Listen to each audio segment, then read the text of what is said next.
Amados irmãos, graça e paz da parte do nosso Senhor e Salvador Jesus Cristo. Amém.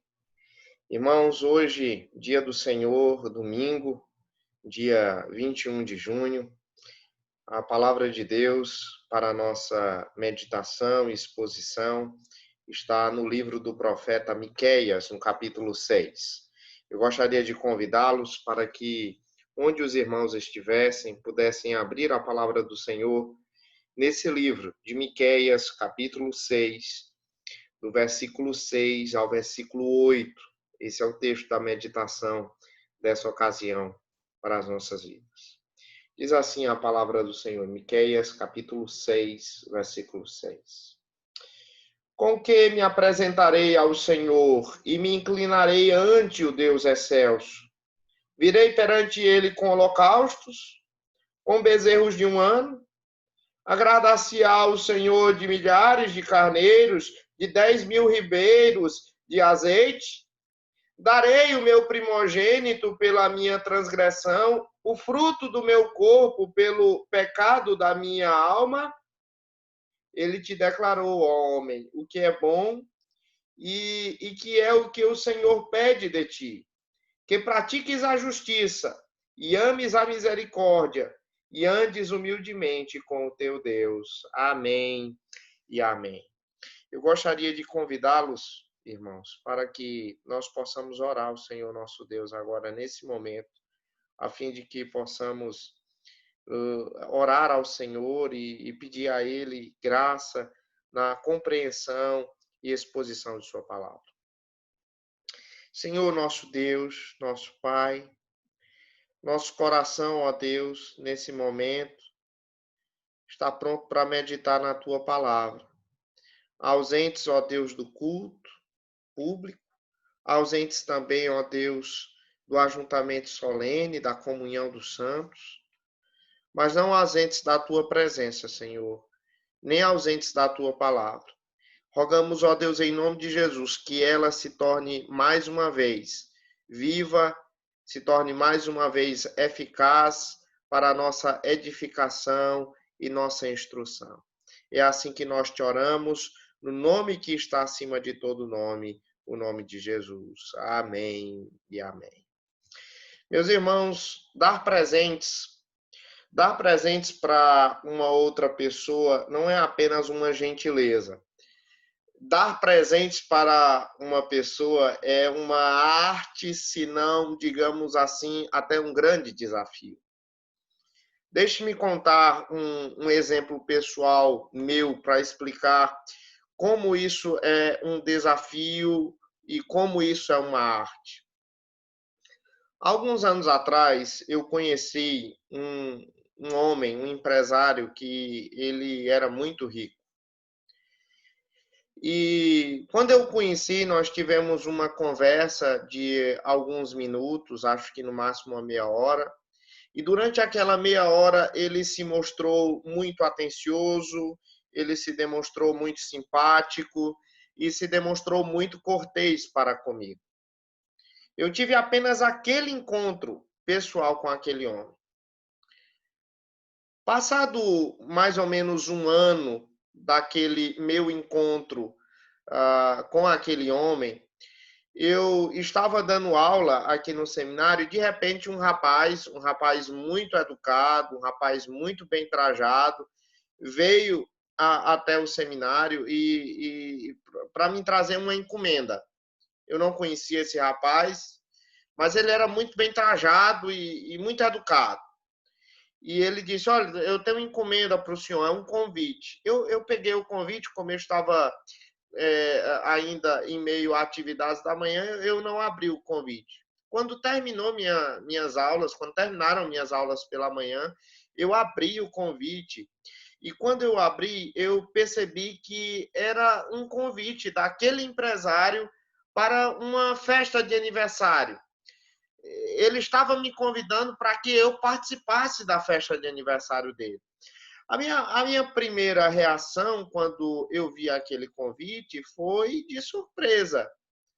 Eu simplesmente não imaginava, porque geralmente quando se convida pessoas para aniversário, é porque essas pessoas, elas são próximas, elas são pessoas íntimas. Você não convida todo mundo para a festa de aniversário. E ele estava me convidando, a despeito de eu só ter conversado rapidamente com ele uma vez na vida.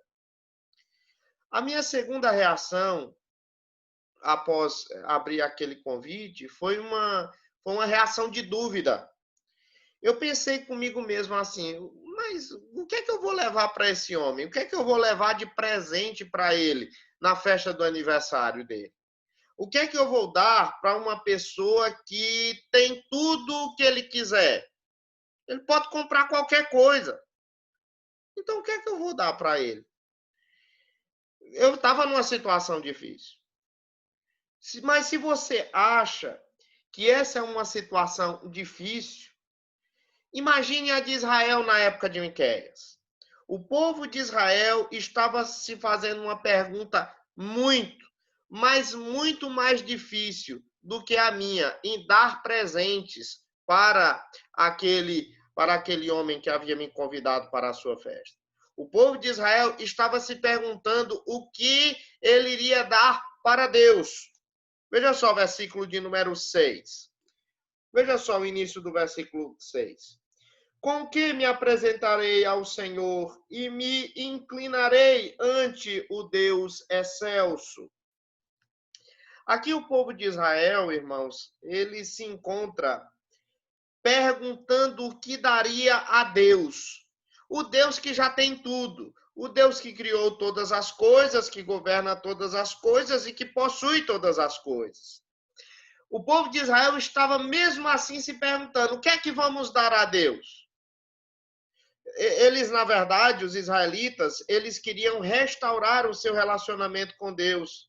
Eles estavam em pecado, eles estavam distantes de Deus, e agora eles queriam, portanto, se voltar ao Senhor e reatar o relacionamento com Deus. Eles se perguntaram, então, o que era necessário para isso. Em outras palavras, Miqueias, ele está se perguntando assim, o que é que eu posso dar? O que é que eu posso dar para ter um relacionamento com esse Deus exaltado, com esse Deus transcendente? Como é que eu posso entrar na presença de Deus? Como é que eu posso conhecer a Deus? O que é que eu faço? O que é que eu posso dar para que eu tenha esse relacionamento vivo com esse Deus tão grandioso e tão transcendente? Irmãos, eu não tenho dúvida que essa pergunta que Miqueias acabou de fazer, ela é a pergunta mais importante que alguém pode fazer. Ela é a pergunta das perguntas. Ela é a pergunta mais importante e mais urgente que alguém pode fazer, inclusive nos dias de hoje. Deixa eu lhe dizer porque essa pergunta de Miqueias, ela é a pergunta mais importante de toda a história, e inclusive nos dias de hoje. Deixa eu lhe explicar uma coisa. Todas as culturas antigas, elas acreditavam que por trás da imensidão do universo havia uma imensidão ainda maior. Todas as culturas antigas, elas acreditavam em um poder transcendente, um poder supremo. Elas acreditavam num poder absoluto que atuava por trás desse universo natural. Todas as culturas antigas, elas acreditavam que a humanidade, na verdade, era muito pequena diante dos deuses. A ideia era a seguinte, que havia uma realidade pessoal por trás do universo, que essa personalidade ela é imensa e que os seres humanos comparados a essa personalidade eram pequenos. Então, a ideia era a seguinte, que os deuses, eles eram grandes e que os seres humanos, eles eram finitos. E assim sucessivamente. E era essa a razão pela qual as culturas antigas, elas construíam os templos. Porque ninguém acreditava que os seres humanos se conectavam com os deuses diretamente, assim. Ora, como é que um Deus transcendente, um Deus que é muito maior do que se pode imaginar, pode estar em contato direto com a humanidade tão pequena, tão finita, tão limitada? A ideia das culturas antigas, de todas elas, é que havia uma espécie, digamos assim, de lacuna, havia uma espécie de abismo que separava a humanidade da deidade. Essa lacuna, ela só poderia ser, digamos assim, preenchida através de cerimônias, através de rituais. Isso era o entendimento comum na antiguidade. Mas por alguma razão, irmãos, nós estamos fazendo parte da primeira cultura em toda a história do mundo que perdeu completamente esse senso de distância, essa distância entre a humanidade finita e o Deus transcendente. Para a maioria das pessoas, não existe essa lacuna, não existe essa barreira, não existe esse buraco que separa a humanidade do Deus transcendente. Eu sei que a maioria da população brasileira ela é religiosa. Se você for, por exemplo, olhar o censo realizado em 2010 pelo IBGE, o censo em 2010 dizia que apenas 8% dos brasileiros não tinham religião. Ou seja, mais de 90% dos brasileiros são religiosos. Então, eles têm uma noção e eles acreditam em Deus. Mas a grande pergunta é, qual é a noção de Deus que a maioria dos brasileiros tem? Eu tenho certeza que quando os sociólogos fizeram essa pesquisa, esse censo em 2010, eles não perguntaram assim para os brasileiros: vocês creem que, assim como a Bíblia ensina, que existe um Deus inescrutável, vocês creem assim? Vocês creem, assim como a Bíblia ensina, que existe um Deus a quem nós devemos tudo e também nós devemos tudo que somos e tudo que temos e que ele não deve nada a nós? Vocês acreditam? Vocês creem, assim como a Bíblia ensina, que existe um Deus que é infinitamente santo, um Deus que é soberano e que tem o direito, portanto, de fazer conosco aquilo que ele bem entender? Vocês acreditam? Irmãos, se os sociólogos tivessem feito essas perguntas, eu acredito que o resultado do censo de 2010 teria sido muito diferente. Porque a maioria dos brasileiros, eles não acreditam em Deus dessa maneira, como a Bíblia ensina. Eles, na verdade, a maioria dos brasileiros, eles acreditam em Deus como se Deus fosse uma espécie de espírito de amor. Eles acreditam que Deus é alguém que você pode conversar com ele a qualquer momento, de qualquer forma, em qualquer situação e pedir dinheiro para ele. Dinheiro, saúde, proteção, amor e outras tantas coisas. De tal maneira que se nós fôssemos pegar qualquer pessoa da antiguidade e trouxéssemos ela para os dias de hoje para conversar com qualquer brasileiro comum, essa pessoa da antiguidade se voltaria para o brasileiro comum e diria assim: olha, você é uma pessoa estranha. Eu acho que você, no mínimo, é uma pessoa inconsistente. Pense um pouco comigo. Você acredita que existe um Deus que criou o mundo, não é? Você não acredita? Então, olhe, por exemplo, para os oceanos. Olhe para as montanhas. Olhe para as estrelas nos céus. Olhe para o número infinito de galáxias que existem no universo.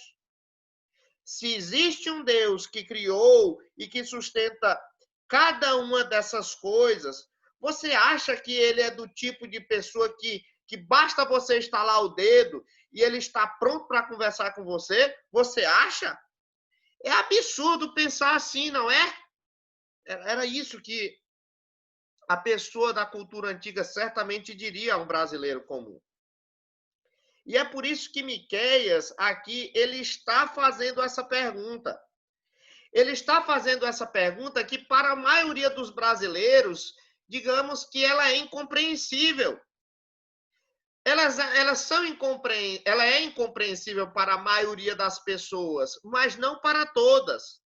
E quem sabe, meu amigo, você hoje está assistindo essa pregação e você se deu conta disso, de que Deus ele é muito maior, que Deus ele é transcendente, muito mais do que você imaginava. E é por essa razão que a pergunta que Miqueias fez, ela é tão importante para mim, para você e para qualquer pessoa. Como é que eu posso, nesse mundo, ter um relacionamento com esse Deus transcendente, esse Deus infinito, esse Deus todo-poderoso? Como é que eu, sendo finito, como é que eu, sendo falho, como é que eu, sendo limitado, eu posso entrar em um relacionamento com esse Deus tão grande e tão transcendente? O restante desse texto, ou seja, da segunda parte do versículo 6 até o final do versículo 8, nós temos algumas respostas a respeito disso. Primeiramente, Miqueias nos dá duas respostas erradas. Duas respostas erradas de como nós podemos ter um relacionamento com esse Deus transcendente.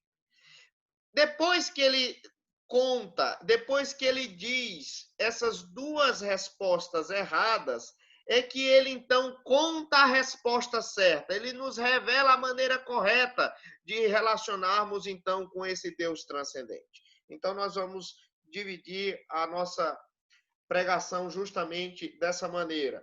Nós vamos falar primeiramente a respeito das duas respostas erradas, de como nós podemos nos relacionar com esse Deus transcendente, e depois então nós vamos mostrar a resposta correta, a maneira como nós podemos corretamente nos relacionar com Deus. A primeira resposta errada está aí no finalzinho do versículo 6 e no versículo 7, início do versículo 7. Essa primeira resposta, ela está em forma de duas perguntas retóricas. O que são perguntas retóricas? São aquelas perguntas cujas respostas são óbvias. A gente não precisa responder, porque a resposta ela já é óbvia demais. E nesse caso aqui, a resposta óbvia é não. Veja só, versículo de número 6.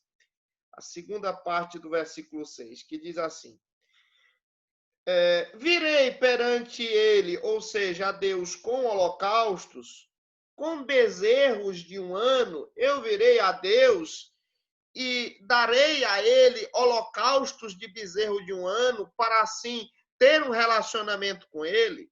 Era essa a resposta de Miqueias. Não é essa a resposta correta.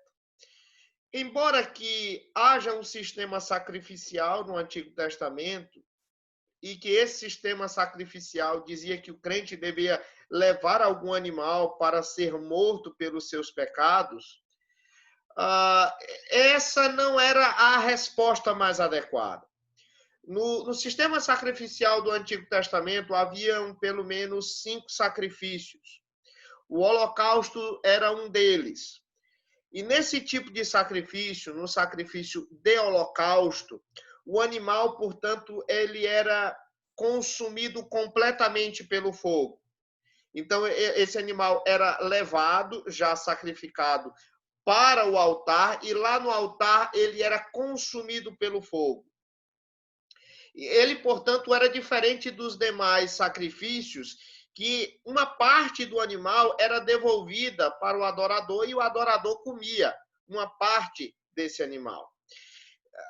Então, dessa maneira, o holocausto era um sacrifício que pesava muito no bolso. Era um sacrifício caro, porque você não se beneficiava materialmente, digamos assim, dele, pelo menos imediatamente. Tire, por exemplo, aqui o exemplo que Miqueias dá aqui de um bezerro de um ano. o sacrifício de um bezerro de ano. Os bezerros, eles no Antigo Testamento, eles podiam ser sacrificados a partir de 7 dias de idade. Deus já aceitava. Então, digamos que você esperasse, por exemplo, 1 ano para sacrificar esse bezerro. Quando se completasse esse 1 ano, você já teria investido 1 ano inteiro. 1 ano inteiro para que aquele bezerro ele tivesse crescido saudavelmente, cuidado dele. Você já tinha investido muita coisa. E a pergunta de Miqueias é justamente essa. Será se, para mim ter um relacionamento com Deus, Deus se satisfaria com um sacrifício tão caro assim, como de um bezerro de 1 ano de idade? É óbvio que não. Apenas o sacrifício de um animal, ele por si só, não tem o poder de lhe dar um relacionamento vivo com Deus. É óbvio que não. E aí, quem sabe, você poderia estar se perguntando, mas se ele aumentasse? Se em vez de um bezerro, ele colocasse uma boiada inteira? É justamente isso que o versículo 7 questiona. Veja só, versículo 7. Diz assim: agradar-se-á o Senhor de milhares de carneiros, de 10.000 ribeiros de azeite? Observe aqui, irmãos. Em outras palavras, Miqueias ele está querendo dizer assim: se eu tivesse a riqueza do planeta inteiro, para comprar todos os carneiros, para que comprasse todos os bezerros de 1 ano, para me sacrificar diante de Deus, será se Deus aceitaria? Será? É óbvio que não, porque nada que você pode comprar é suficiente para agradar a Deus. Você não pode comprar a Deus. Isso é muito importante, irmãos, para nós, hoje em dia. Por 2 razões. Primeira razão, porque nós estamos sem poder cultuar a Deus, infelizmente. E o culto no Antigo Testamento era um culto sacrificial. Então Deus está dizendo que o mero ritual de culto, a mera cerimônia, ela em si mesma, ela não estabelece um relacionamento com Deus. Certo? Um mero ritual destituído de santidade, destituído de piedade, destituído de consagração da vida. O mero culto, ele não é aceitável diante de Deus. Deus ele não tem um relacionamento com você só porque você cumpre uma liturgia formal. Essa é a primeira razão pela qual isso é importante. E, em segundo lugar, isso é muito importante, irmãos, porque muitos brasileiros, a maioria dos brasileiros acreditam que todas as pessoas têm um preço. A maioria dos brasileiros acreditam que todas as pessoas podem ser compradas. Mas Miqueias ele está dizendo, em outras palavras, assim, para mim e para você, para todos os brasileiros, com Deus não é assim. Deus não tem preço. O culto sem santidade de vida e o culto sendo prestado com dinheiro e com muitas coisas caras, isso por si só não é aceitável diante de Deus. Então, essa foi a primeira resposta errada que Miqueias ele cita aqui para aquela pergunta: como é que eu posso ter um relacionamento com Deus? É por meio de um ritual formal? É por meio do dinheiro? Será que eu posso comprar um relacionamento com Deus? Miqueias diz, não, é impossível. A segunda resposta errada está aí no finalzinho do versículo 7. Essa segunda resposta errada de como ter um relacionamento com Deus, ela também está em forma de pergunta retórica. Veja só, versículo de número 7, segunda parte. Darei o meu primogênito pela minha transgressão, o fruto do meu corpo pelo pecado da minha alma. Aqui, Miqueias, ele está cogitando o sacrifício humano, sacrifício do seu filho primogênito. Logicamente, quando Miqueias faz essa pergunta, será se ele sacrificando o seu filho primogênito, ele teria então um relacionamento com Deus? Certamente, quando Miqueias faz essa pergunta, ele não está pensando em oferecer sacrifícios humanos para Deus. Isso era algo abominável aos olhos do Senhor. Isso era praticado em outras religiões, mas não em Israel. O que Miqueias ele está simplesmente falando aqui, o que ele está dizendo aqui é que ele quer elevar o nível de ofertas em potencial a Deus. Se animais necessariamente não são meios adequados para se ter um relacionamento com Deus, quem sabe então a morte de um filho? Quem sabe a morte de um filho seria o suficiente, portanto, para selar essa aliança entre esse Deus transcendente e a humanidade finita. O que Miqueias está querendo dizer para mim e para você é mais ou menos assim. Imagine a dor. Imagine a dor mais terrível que você possa passar na vida. Que tal perder um filho? Perder o seu primeiro filho? Será que essa dor perdoaria de alguma maneira o seu pecado contra Deus? Será? É isso que Miqueias está perguntando. Lógico que não, irmãos. Mesmo que eu me submetesse a essa dor, ainda assim não seria o suficiente para perdoar o meu pecado.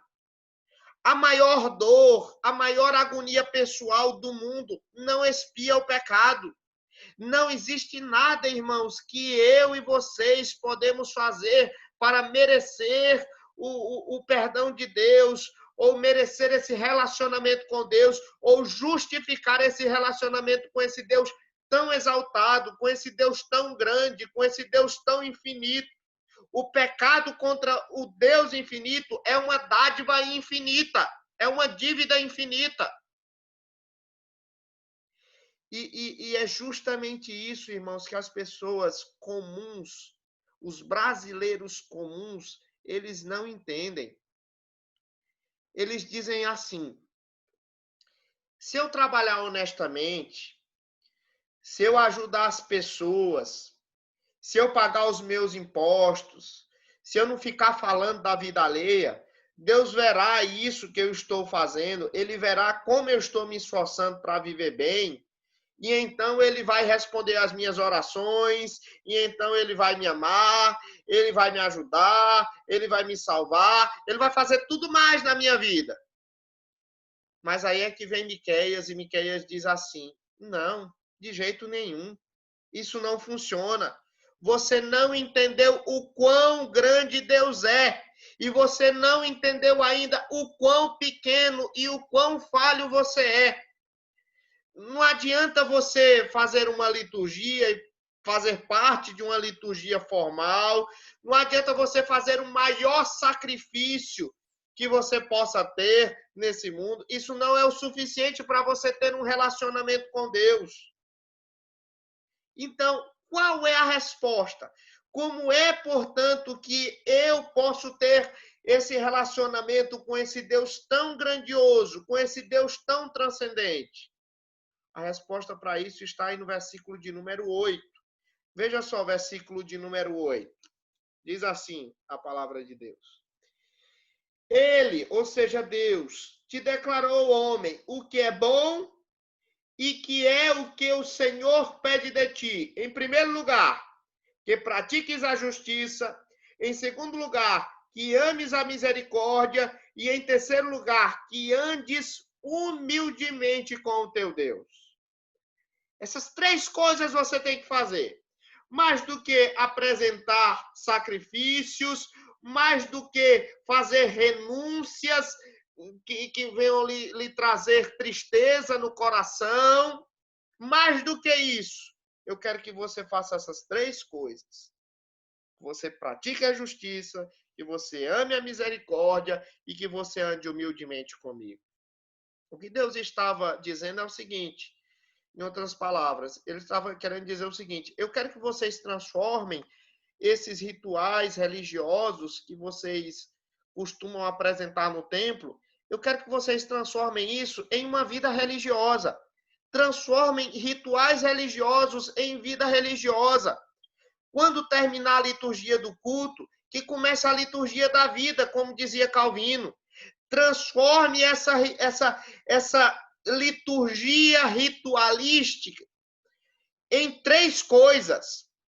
Que coisas são essas? Veja só, em primeiro lugar, Deus exige de nós que nós pratiquemos a justiça. A palavra hebraica aqui usada para justiça é a palavra mishpat. Essa palavra ela quase sempre é usada no Antigo Testamento relacionado ao trato com 4 classes de pessoas em específico. O relacionamento com as viúvas, o relacionamento com os órfãos, o relacionamento com os imigrantes e o relacionamento com os pobres. Essas 4 classes de pessoas eram pessoas, assim, muito vulneráveis. Eram pessoas que estavam, muitas vezes, à margem do direito. E aqui Deus está dizendo que os crentes, eles devem estar profundamente comprometidos em preservar os direitos dessas pessoas tão vulneráveis. Irmãos, o que Deus está dizendo para mim e para você é que nós devemos defender o pobre, nós devemos defender o desprovido, nós devemos defender o humilde, aquele que não tem voz nem vez numa sociedade que privilegia muitas vezes apenas os poderosos. É isso que o texto está dizendo. Nós temos que tomar cuidado com essas pessoas e cuidar delas, para que o direito delas seja preservado. Em segundo lugar, o que Deus quer que nós façamos é que nós amemos a misericórdia, pratiquemos a justiça em primeiro lugar e em segundo lugar, que nós venhamos a amar a misericórdia. Sim, porque a misericórdia, ela é um passo além da justiça. Porque a misericórdia, ela dá mais do que a justiça requer. A justiça, ela concede o que o direito requer. A misericórdia, ela concede o que o amor exige. A palavra hebraica aqui para misericórdia é a palavra hesed. E ela é uma palavra muito difícil de ser traduzida para o português com uma palavra apenas. Geralmente a gente precisa, para traduzir uma palavra em hebraico, às vezes é preciso a gente traduzir em mais de uma palavra para preservar o significado. E no caso dessa palavra aqui, a misericórdia, ela significa a mais próxima, o mais próximo significado dela é de amor incondicional. E é por isso, irmãos, que geralmente na Bíblia, esse amor, essa misericórdia, ela se refere mais a Deus. Porque Deus, ele não nos ama por causa daquilo que nós somos, ou por causa daquilo que supostamente nós podemos dar para ele. Ele nos ama simplesmente e ponto final. Então, quando Deus diz aqui que nós devemos amar a misericórdia, ele está querendo dizer que nós devemos amar as pessoas, quer nós tenhamos algum proveito com isso ou não, sem levar em conta qualquer proveito. Nós estaremos dispostos a ajudar as pessoas, mesmo de repente que estejamos chateados com elas, mesmo que elas tenham nos decepcionado em algum momento, nós não desistiremos dela. É essa misericórdia que Deus quer. É essa misericórdia, é esse amor incondicional que Deus deseja para cada um de nós. Em último lugar, o texto aqui diz que Deus exige que caminhemos humildemente com Ele. Então, perceba, Deus ele quer, primeiramente, que nós venhamos a praticar a justiça, em segundo lugar, amar a misericórdia e agora andar humildemente com Ele. O que é que isso significa? Andar humildemente com Deus.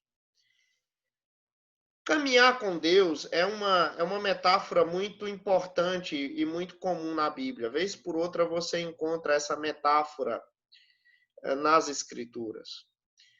Na prática, eu acho que todos nós sabemos o que significa. O que é que significa caminhar com outra pessoa? Quando você faz uma caminhada com alguém. Isso significa intimidade.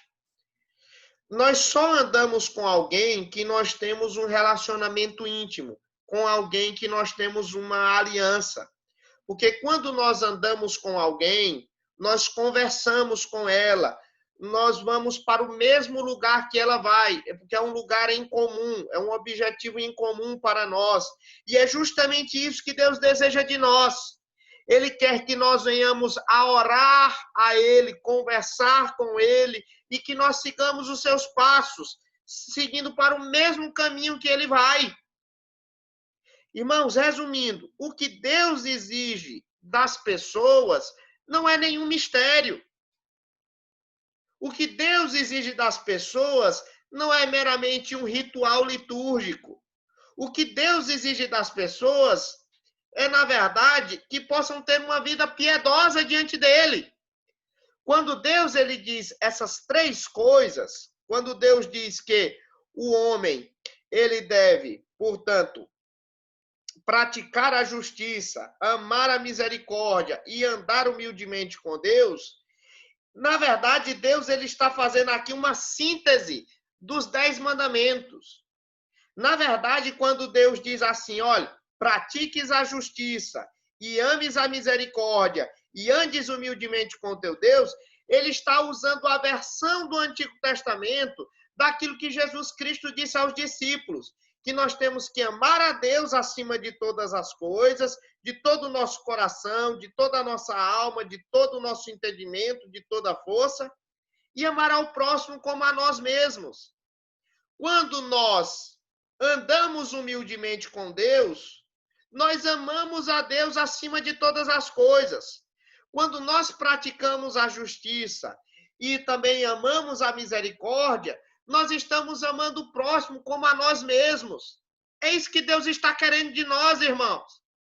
Deus, ele deseja de nós, irmãos, muito mais do que um ritual litúrgico. Deus deseja de nós muito mais do que renúncias que possam trazer tristezas ao nosso coração. Deus, ele quer, irmãos, é uma vida consagrada, uma vida piedosa. É isso que Deus quer. Mas qual é o problema disso, irmãos? Qual é o problema nosso? O problema nosso, irmãos, é que muitas vezes, na verdade, a nossa vida inteira, nós não amamos a Deus acima de todas as coisas. E não amamos o próximo como a nós mesmos. Você percebe no Novo Testamento, por exemplo, todas as vezes que o Senhor Jesus Cristo ele cita esses dois grandes mandamentos, ele não cita esses dois mandamentos para, digamos assim, orientar como as pessoas devem viver. O Senhor Jesus Cristo, ele apenas diz assim, ele não apenas diz assim, viva dessa maneira e tá tudo ok. Não, ele não fala assim. Claro que você não deve matar as pessoas, claro que você não deve roubar as pessoas, claro que você não deve cometer adultério, claro que você tem que guardar um dia de descanso. Mas quando o Senhor Jesus Cristo ele cita esses dois mandamentos, esses dois grandes mandamentos, ele não está meramente querendo nos orientar quanto à maneira que nós devemos viver. Esse não é o ponto principal. Quando Jesus cita os dois grandes mandamentos, ele cita para mostrar às pessoas que elas precisam da graça, elas precisam da misericórdia, que elas precisam do perdão de Deus.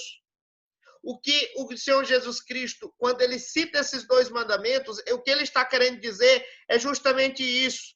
Eu quero que você ame tanto a Deus que você nunca vai cobiçar. Eu quero que você ame tanto os seus vizinhos como se eles fossem você mesmo. E aí as pessoas que escutavam essas palavras, elas percebiam que não cumpriam a lei de Deus. Elas não amavam a Deus acima de todas as coisas e nem amavam o próximo como a si mesmo. Esse foi justamente o caso do jovem rico, lá em Marcos, no capítulo 10. Esse foi o mesmo caso do intérprete da lei, lá em Lucas, no capítulo 10.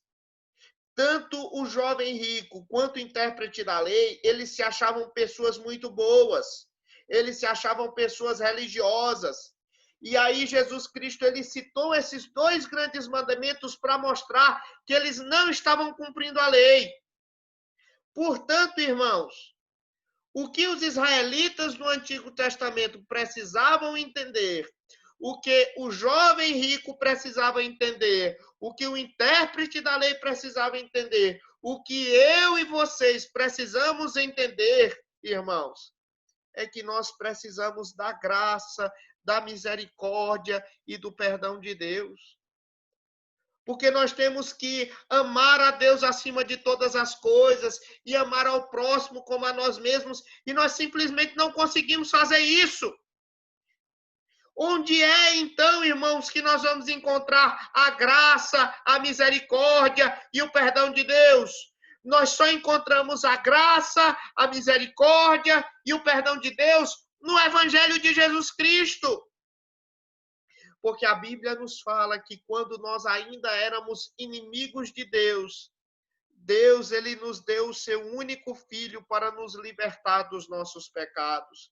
De forma que agora você pode se apresentar diante de Deus, esse Deus tão exaltado, esse Deus tão grandioso, esse Deus tão transcendente, através de Jesus Cristo. E aí Deus, ele aceita você. Você deve ir até a presença augusta de Deus e dizer assim: Pai, Pai, me aceite por causa daquilo que Jesus fez. Porque eu não tenho nada para te oferecer em troca daquilo que Jesus Cristo fez. Eu não tenho como, através dos meus rituais litúrgicos, eu não tenho como fazer renúncias, mas eu tenho um coração que foi remido e que foi lavado pelo sangue do Cordeiro de Deus. E eu quero entregar este coração pronta e sinceramente ao Senhor, para que o Senhor faça dele conforme a sua vontade. Faze-me, ó Deus, amar a ti acima de todas as coisas e amar ao meu próximo como a mim mesmo. Essa é a essência da lei. Essa é a essência da religião verdadeira. Essa é a maneira pela qual você pode, portanto, servir a Deus. Que o Senhor Jesus Cristo, aquele que pode nos levar à presença de Deus, porque ele amou a Deus acima de todas as coisas, e ele amou o seu próximo como a si mesmo, que ele possa ser exaltado e glorificado em nossas vidas. Amém e amém. Curve a sua cabeça, vamos orar ao nosso Deus. Senhor, nós queremos te pedir perdão pelos nossos pecados. Ó Deus, a tua lei é tão clara. A Bíblia, ó Deus, ela é tão clara quando nos fala a respeito daquilo que o Senhor exige de nós. E muitas vezes, ó Deus, nós criamos tantos subterfúgios, nós criamos tantas desculpas, nós criamos tantos substitutos para amar a Ti acima de todas as coisas e amar o nosso próximo como a nós mesmos. Ó Deus, tenha misericórdia de nós. E transforma, ó Deus, a nossa liturgia de culto em culto de vida também. Ajuda, ó Deus, para que a nossa liturgia de culto não seja apenas bíblica, mas também a nossa vida, ó Deus, seja uma vida bíblica que adora e que glorifica o teu santo e excelso nome. Nós te damos graças, ó Deus, porque hoje nós somos salvos, não porque obedecemos à tua lei, Nós te damos graças, ó Deus, porque nós somos salvos, não por causa que nós amamos a Ti sobre todas as coisas e o nosso próximo como a nós mesmos. Obrigado porque nós somos salvos pela graça. E agora, pela graça, nós podemos amar ao Senhor acima de todas as coisas e amar o nosso próximo como a nós mesmos.